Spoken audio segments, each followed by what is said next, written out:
সম্প্রতি বাংলায় কি বিরুদ্ধ স্বরকে গলা টিপে হত্যা করার প্রবণতাটা আরো বেশি করে বৃদ্ধি পেয়েছে? এই কথা বলছি তার কারণ হলো সম্প্রতি আমরা দেখেছি যে চাকদা নাট্যজন এই দলের পরপর দুটি শো বাতিল করে দিয়েছে এই রাজ্যেরই দুটি পৌরসভা, যেই পৌরসভা কিনা শাসক দল তৃণমূল কংগ্রেস দ্বারা পরিচালিত। প্রথম ঘটনাটি ঘটে 2রা নভেম্বর কল্যাণী পৌরসভার পক্ষ থেকে জানিয়ে দেওয়া হয় এই নভেম্বর মাসের শেষের দিকে কল্যাণী ঋত্বিক সদনে এই চাকদা নাট্যজন আয়োজিত একটি নাট্যোৎসব হওয়ার কথা ছিল। সেই নাট্যোৎসবের বুকিংটা বাতিল করা হচ্ছে। কেন? তাদের বক্তব্য যে এখানে আগের থেকেই একটি সরকারি অনুষ্ঠান হওয়ার কথা ছিল, কিন্তু এই বাতিলটা নিয়ে প্রশ্ন ওঠে। তার কারণ হলো ওই দিনেই 2রা নভেম্বর সংগ্রামী মঞ্চে, মানে যারা ডিএ নিয়ে আন্দোলন করছে, সেই মঞ্চে চাকদা নাট্যজনের পক্ষ থেকে জগা খিচুড়ি নাটকটি মঞ্চস্থ করা হয়। আমি এসেছি এই স্কুলের হেডমাস্টারের সঙ্গে কথা বলছি। হেডমাস্টার? এই স্কুলে কোনো হেডমাস্টার নেই স্যার। হ্যাঁ, এই স্কুলের কোনো হেডমাস্টার নেই। আমার নাম হচ্ছে জগন্নাথ হালদার।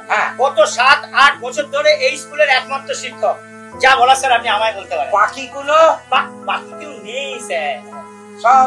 এবং তারপরেই কল্যাণী পৌরসভার পক্ষ থেকে এই ঘোষণা। অনেকেই বলছেন যে এটা যেন একেবারে কাকতালীয় বিষয় নয়, দুটোর সঙ্গে কোথাও না কোথাও একটা সংযোগ রয়েছে। না হলে 3 মাস আগে যখন হল বুকিং করা হয় তখন কেন কল্যাণী পৌরসভার পক্ষ থেকে বলা হলো না যে সেই সময় সরকারি অনুষ্ঠান থাকবে? এমন তো না।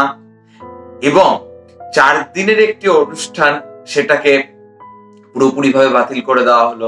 পরবর্তী কোনো ডেট দেওয়া হবে বা কিছু সেই সম্পর্কে কিছু জানানো হলো না। তবে কাহিনী মে টুইস্ট আরো আছে।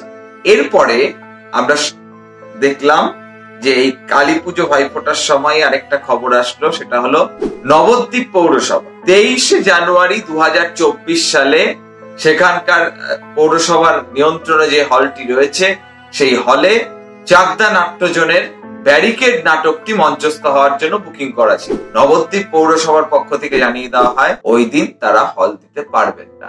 এবং চাকদা নাট্যজনের কর্তৃপক্ষের যা বক্তব্য, তাতে নবদ্বীপ পৌরসভার কর্তৃপক্ষের পক্ষ থেকে বলা হয় যে ব্যারিকেড নাটকটি করা যাবে না, কারণ ওটি নাকি লাল নাটক। অনেকে হয়তো জানেন না, বা অনেকে জানেন, ব্যারিকেড হলো উৎপল দত্তের লেখা, উৎপল দত্তের নাটক, বিখ্যাত নাটক।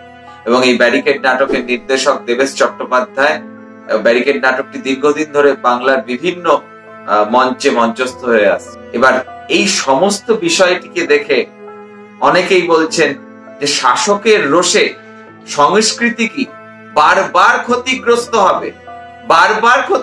হবে।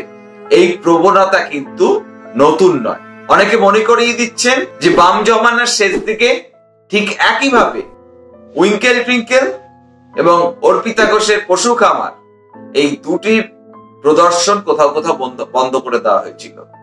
তবে আবার একই সঙ্গে এই কথাটাও বলতে হয় যে উইঙ্কেল টুইঙ্কেল যখন রবীন্দ্র সদনে মঞ্চস্থ হয়েছিল, তখন নাটক দেখার পরে প্রথম যিনি হাততালি দিয়ে উঠেছিলেন তিনি আর কেউ নন, রাজ্যের তৎকালীন মুখ্যমন্ত্রী বুদ্ধদেব ভট্টাচার্য।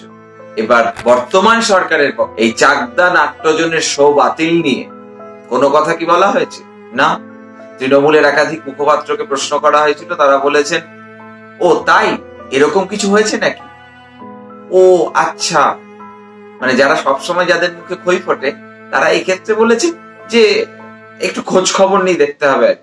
হ্যাঁ, এইসব ক্ষেত্রে তো খোঁজ খবর নিতেই হয়, স্বাভাবিক। সংস্কৃতি নাটক এগুলো আর কি, এগুলো করলে তো মহা সমস্যা। এখন এগুলো করা অপরাধ হয়ে উঠছে কিনা। একই সঙ্গে নাট্য ব্যক্তিত্ব জয়রাজ ভট্টাচার্য, তিনি তার সামাজিক মাধ্যমে লিখেছেন ফেসবুকে যে তিতুমির নাটকটি কয়েকদিন আগে দিল্লিতে মঞ্চস্থ হওয়ার কথা উঠেছিল এবং দিল্লিতে বুকিং হয়ে গিয়েছিল, তাদের বলা হয়েছিল, কিন্তু কেন্দ্রীয় সরকারের পক্ষ থেকে সেই শোটি বাতিল করে দেওয়া হয়। তাহলে শাসক মাত্রই বিরুদ্ধ স্বরকে ভয় পাচ্ছেন, শাসক মাত্রই ক্ষমতার অভিশাপে আক্রান্ত হয়ে মুক্ত চিন্তা, মুক্ত মন, এটাকে ভয় পাচ্ছেন।